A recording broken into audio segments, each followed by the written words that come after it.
Hi, my name is Leslie Thompson, and I'll be talking about the case study for septic shock. So this is MJ, and she's an 83-year-old female.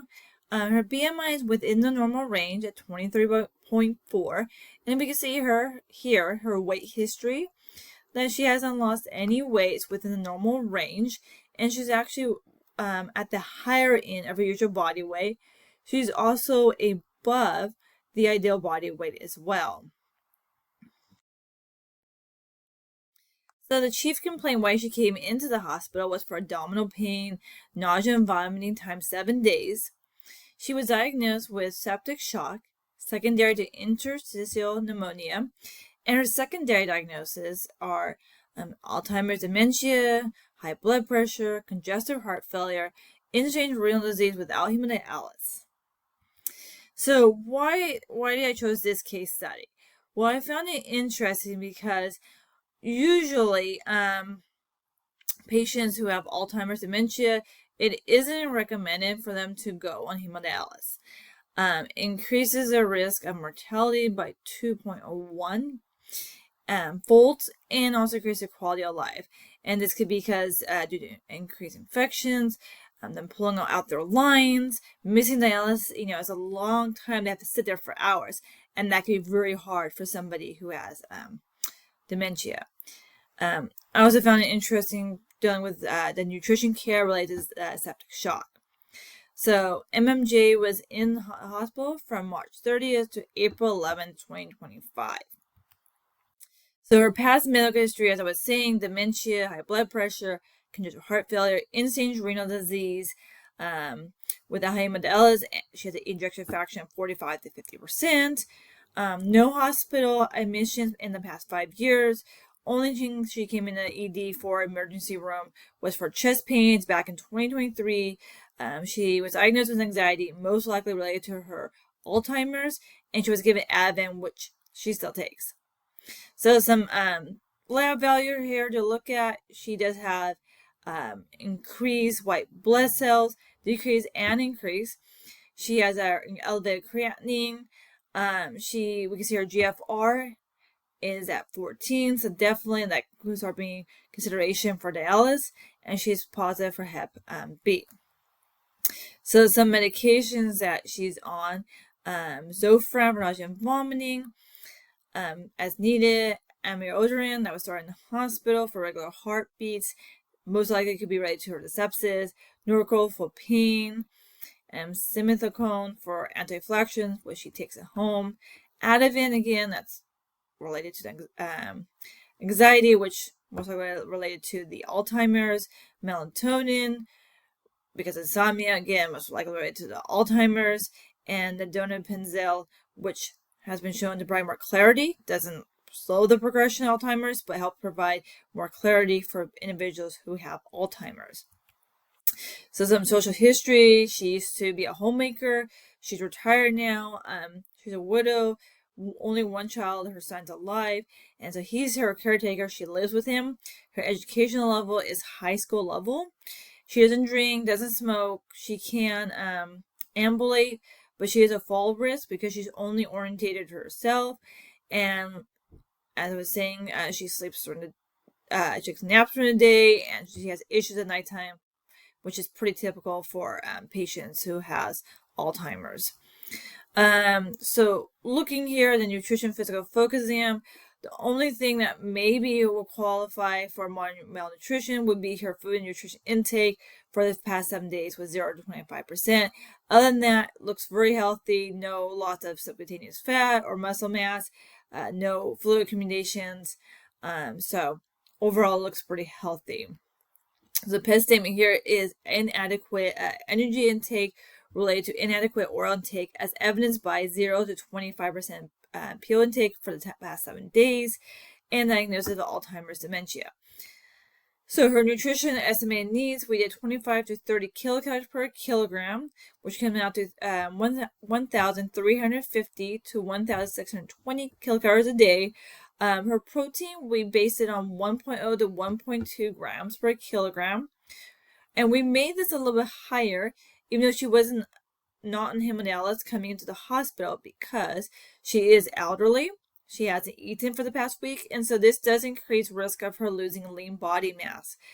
Having a GFR now 14, most likely this would be indication that she may need to start dialysis now. And we base her fluid needs on 1 liter plus urine output. So what is sepsis, right? What is sepsis? Well, sepsis here involves the immune system, and the immune system helps protect the body from infections. But when there's an overreaction to a pathogen, leading to excessive inflammatory response, this can cause sepsis. So what happens is the immune system responds when there's a pathogen to go out there with the white blood cells and eradicate it, right? So these white blood cells result in inflammation that helps promote lysis or destruction of pathogens. So once the pathogen has been destroyed, woohoo, right? The inflammation should recede, right? Should recede, and the tissue repair can happen. So the autonomic nervous system reflex loop that involves the vagus nerves and orthosympathetic system pathways produce chloride acetyltransfer enzyme that inhibits the TNF alpha levels. But when there's a defect in the system, something can go wrong, and this can cause an overreaction. So sepsis, here we have, of course, different levels, right? We start with SIRS, and we're looking at temperature, we're looking at respiratory rate, we're looking at heart rate, white blood cells, and the carbon dioxide. So sepsis, from SIRS progresses sepsis. And so what we're looking at would be, are there at least 2 diagnostic criteria to meet that, plus a confirmed or suspected infection. Once we progress from sepsis, it goes to severe sepsis. So we have sepsis plus signs of in-organ damage, low blood pressure, hypertension, and lactate levels above 4 millimoles, right? Septic shock would be persistent organ damage. So again, sepsis, we're looking at symptoms. Fever or chill, so hyper or hypothermia. How does the skin feel? Is it warm, clammy, rapid breathing, and confusion, disorientation? So for something like Alzheimer's, like MMJ, we're looking at what was her baseline, and is she more disoriented than what she was before? Or is this her normal baseline? Sepsis can lead to multiple organ dysfunction syndrome, MODS, MODS, or multiple organ failure, MOF. And again, we're looking for hypo or hypothermia, tachycardia, so fast heartbeats, tachypnea, rapid breathing, altered mental status, hypotension, so decreased blood pressure, and decreased urine output. We're looking at the labs like white blood cells, renal panel for kidneys, hepatic panels for the liver, prothrombotic time, PT, procalcitone, C-reactive, and lactate levels. So the body temperature for MMJ, right? So we're looking at, does MMJ have sepsis, right? So we're looking at her body temperature is low. Her lactate acid is above normal. So we're looking at 1 to 2 being the normal range. So yes, this would be definitely elevated. Her white blood cells are increased and decreased above and below normal levels. Her renal function is decreased. So her normal range was 24 to 28, and now admitted to the hospital this time is 14. So that does show a significant increase. Decreased urine output based on her baseline, and she does have hypotension as well. So how does sepsis affect the kidneys? Well, sepsis affects the kidneys by when there's a decreased blood flow, hypertension causes decreased blood flow to the kidneys, which reduces nutrition to the kidneys. The hypertension is caused by the cytokines causing ischemia. So that's impaired blood flow in the heart, right? And this impaired blood flow is related to disruption of normal functions of the mitochondria in the heart. In the kidneys, these increased inflammatory response by the cytokines damages the tubular epithelial cells and microvascular endothelial cells in the kidneys.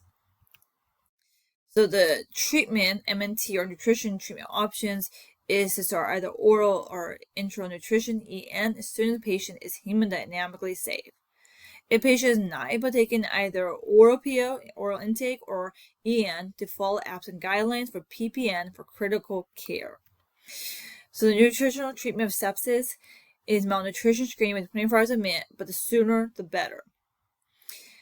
IV fluids and glucose infusion in patient has hypoglycemia.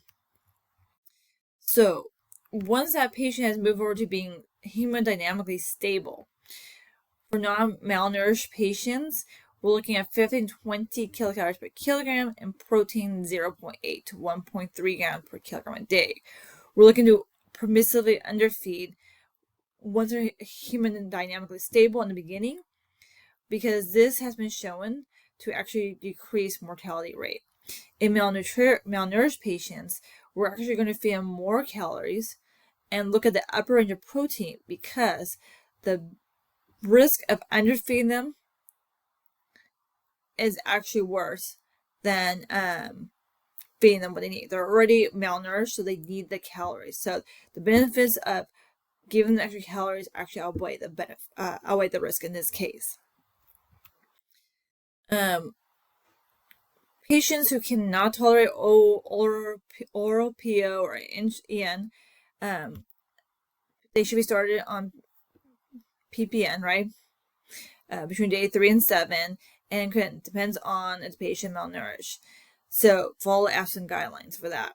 Avoid using soy lipids. Use fish and or olive oil lipids, because soy lipids have been shown to increase infection rates, increase mortality rates. So it's important what kind of lipids we're using for these patients, and start slowly, no more than 60% of energy and protein for goal rate.